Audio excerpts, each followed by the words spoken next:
다니엘 11장. 나 역시 메대 사람 다리오 1년부터 있는 힘을 다해 그를 도왔다. 이제 내가 이 일의 진상을 말해주겠다. 페르시아의 새 왕이 더 등장하겠고 그 다음 넷째 왕은 그들 모두보다 더 큰 부를 얻을 것이다. 그는 재물이 쌓인 만큼 힘도 커졌다 여기고 그리스 나라 전체를 상대로 전쟁을 일으킬 것이다. 그때 한 강력한 왕이 나타나서 거대한 영토를 차지하고 세상을 좌지우지할 것이다. 그러나 전부를 장악한 듯 보였던 권력의 정점에서 그의 나라는 동서남북 사방 내수로 나뉠 것이다. 그의 상속자들은 아무것도 얻지 못하고 그의 왕위도 계승하지 못할 것이다. 다른 자들이 그것을 놓고 쟁탈전을 벌여 나눠 가질 것이다. 그 후 남쪽 왕이 강해지겠으나 그의 제후들 중 하나가 그보다 강력해지면서 더 큰 영토를 다스리게 될 것이다. 수년 후에 남쪽 왕과 북쪽 왕은 협정을 맺고 평화조약을 굳건히 하기 위해 남쪽 왕의 딸과 북쪽 왕이 결혼을 하게 될 것이다. 그러나 그녀의 영향력은 약화되고 그녀의 아이도 살아남지 못할 것이다. 그녀와 그녀의 종들, 그녀의 아이와 그녀의 남편 모두 배신당하고 말 것이다.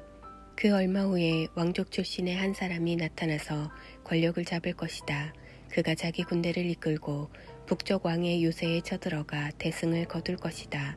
그는 그 나라의 양철 신상과 그것에 딸린 금은 장신구들을 모조리 수레에 싣고 이집트로 가져갈 것이다. 후에 전력을 회복한 북쪽 왕이 남쪽 왕의 지역으로 쳐들어가겠지만 성공하지 못할 것이다. 그는 결국 퇴각하고 말 것이다.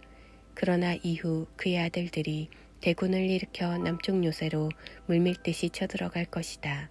격분한 남쪽 왕이 전장에 나가 북쪽 왕과 그의 대군과 싸워 대승을 거둘 것이다. 들판에 널린 시체들이 다 치워지기도 전에 피에 광분한 그는 더 나아가 수만 명을 죽이는 대학살을 자행할 것이다. 그러나 그의 승리는 오래가지 못할 것이다. 처음보다 더 큰 군대를 규합한 북쪽 왕이 엄청난 군사와 물자를 동원해 수년 후에 다시 쳐들어올 것이기 때문이다. 그때에 많은 사람들이 일어나 남쪽 왕을 치러 나갈 것이다. 너희 백성 중에서도 성미 급한 자들이 꿈에 도취해 그 대열에 합류하겠지만 소란만 일으키다가 말 것이다. 북쪽 왕이 와서 공격용 축대를 쌓고 요새화된 도성을 함락시킬 것이다. 남쪽 군대는 무너질 것이다. 이름 높던 정예 부대도 그의 공격을 당해내지 못할 것이다. 북쪽 왕은 그 땅을 다 차지하게 된 것처럼 의기양양하게 들어올 것이다. 그는 아름다운 지역 팔레스타인을 점령하고 그곳에 주둔할 것이다. 그리고 하나도 빼지 않고 모조리 장악해 갈 것이다. 그는 남쪽 왕을 완전히 파멸시키려고 거짓 평화조약을 맺고 심지어 자기 딸을 남쪽 왕과 결혼시키기도 할 것이다. 그러나 그 계략은 결국 성공하지 못하고 수포로 돌아갈 것이다. 후에 그가 해안 지역으로 관심을 돌려 많은 사람들을 포로로 잡겠지만 마침내 한 장군이 나타나 그의 행패를 끝장낼 것이다. 북쪽 왕의 행패는 그 자신에게로 돌아갈 것이다. 그는 자기 나라로 돌아가서 군대를 추스르겠지만 이미 한풀 꺾인 뒤여서 금세 잊혀지고 말 것이다. 그의 뒤를 이을 자는 별 볼 일 없는 위인으로 처음부터 통치력과 명성과 권위가 형편없을 것이다. 그는 오래가지 못할 것이다. 싸움 한번 제대로 해보지 못하고 조용히 역사의 무대에서 사라질 것이다. 그의 뒤를 이을 자는 실격자 취급을 받고 무시당하며 출세길이 막혔던 인물로 난데없이 등장해 모든 사람을 깜짝 놀라게 하면서 나라를 소나기에 넣을 것이다. 그는 불도저처럼 밀어붙여 원수들을 모조리 깔아뭉개고 심지어는 그와 동맹을 맺고 왕위에 오른 왕까지 짓뭉개 버릴 것이다. 휴전 협정을 맺어놓고도 서슴지 않고 위반하며 몇몇 신복과 이를 도모해 마침내 정권을 장악할 것이다.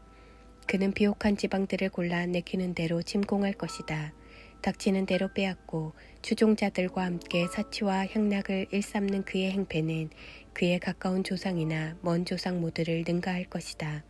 그는 요새 도성들을 칠 계획을 세우지만 결국 근시안적인 계획이었음이 드러날 것이다. 또 그는 남쪽 왕을 치려고 대군을 모아 전의를 불태울 것인데 남쪽 왕도 이에 응해 자기 군대를 더 큰 대군을 모으고 싸울 태세를 갖출 것이다. 그러나 그 기세는 오래가지 못할 것이다. 내부 배신자들의 악한 음모에 휘말려 그의 왕실이 벌집을 쑤셔 놓은 것처럼 될 것이기 때문이다. 남쪽 왕의 군대는 박살이 나고 전장은 시체로 뒤덮일 것이다. 그 두 왕은 서로 음흉한 계략을 품고 협상 자리에 앉아서 거짓말을 주고받을 것이다. 그러나 그 거짓투성이 조약으로 얻는 것은 아무것도 없을 것이다. 이것이 끝이 아니다. 이야기가 끝나려면 아직 멀었다. 북쪽 왕은 노획물을 가득 싣고 자기 나라로 돌아가는 귀국길에 거룩한 언약을 깨뜨리겠다는 생각을 할 것이다. 1년 후에 그는 다시 남쪽을 침공해 올 것이다. 그러나 두 번째 침공은 첫 번째 침공에 훨씬 못 미칠 것이다. 로마 배들이 당도하면 그는 꽁무니를 빼고 그의 나라로 달아날 것이다. 그러나 귀국길에 그는 거룩한 언약에 대해 분이 가득하게 될 것이다. 그는 거룩한 언약을 배신한 자들의 뒤를 봐주며 그들을 우대할 것이다. 그의 경호부대원들이 성소와 성체에 난입해 그곳을 더럽힐 것이다. 그들은 매일 드리는 예배를 폐하고 신성모독적이고 역겨운 우상을 그곳에 세울 것이다. 북쪽 왕은 거룩한 언약을 배신한 자들을 감언이설로 꿰어 매수할 것이다. 그러나 용기를 내어 하나님께 충성을 다하는 이들은 완강히 저항할 것이다. 심지가 곧은 이들은 스스로 모범을 보여 사람들에게 옳고 그름을 가르칠 것이다. 그들은 한 시절 동안 극심한 시련을 겪을 것이다. 어떤 자들은 살해되고 어떤 자들은 화형을 당할 것이며 어떤 자들은 포로로 끌려가고 어떤 자들은 약탈을 당할 것이다.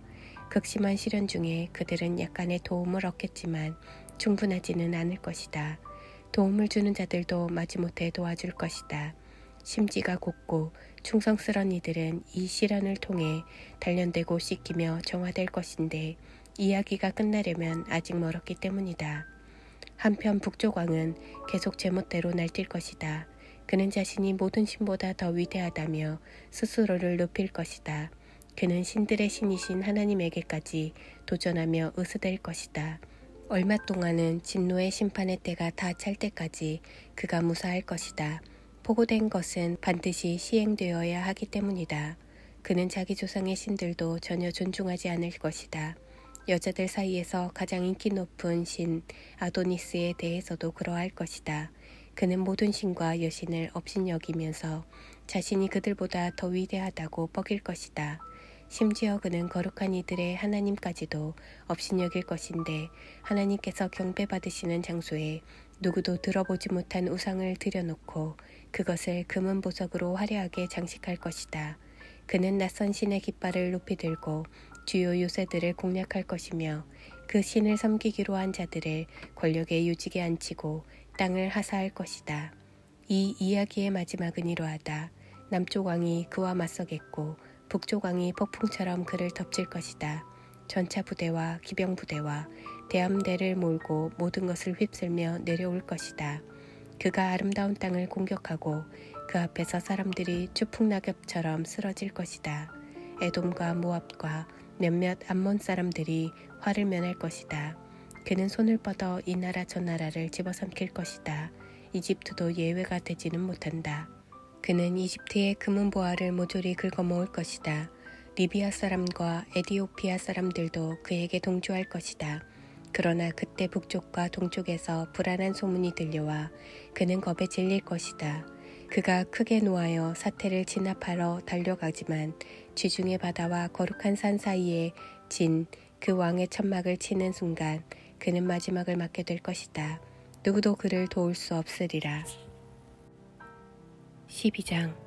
바로 그때 위대한 천사장이자 내 백성의 수호자인 미가엘이 나설 것이다. 그리고 세상이 만들어진 이래 최악의 환란이 임할 것이다.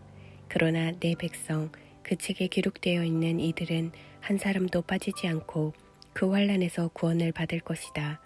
오래전에 죽어 묻힌 많은 자들이 깨어나서 어떤 자들은 영원한 생명을 얻고 어떤 자들은 영원한 수치를 겪게 될 것이다.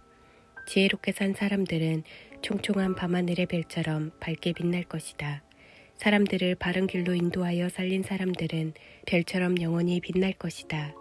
다니엘아, 이 말씀은 기밀사항이다. 너만 보고 들었으니 이것을 비밀로 간직해라. 마지막 때까지 이 책을 봉인해 두어라. 그때까지 많은 사람들이 이 내용을 알아내려고 이리저리 뛰어다닐 것이다. 나 다니엘이 이 모든 말씀을 곱씹고 있을 때 두 인물이 나타났다. 한 사람은 강 이쪽 언덕에, 다른 한 사람은 저쪽 언덕에 서 있었다. 그들 중 한 사람이 모시옷을 입고 강물 위쪽에 서 있는 셋째 사람에게 물었다. 이 놀라운 이야기는 언제 끝이 납니까? 모시옷을 입고 강물 위쪽에 서 있는 사람이 하늘을 향해 두 손을 들었다.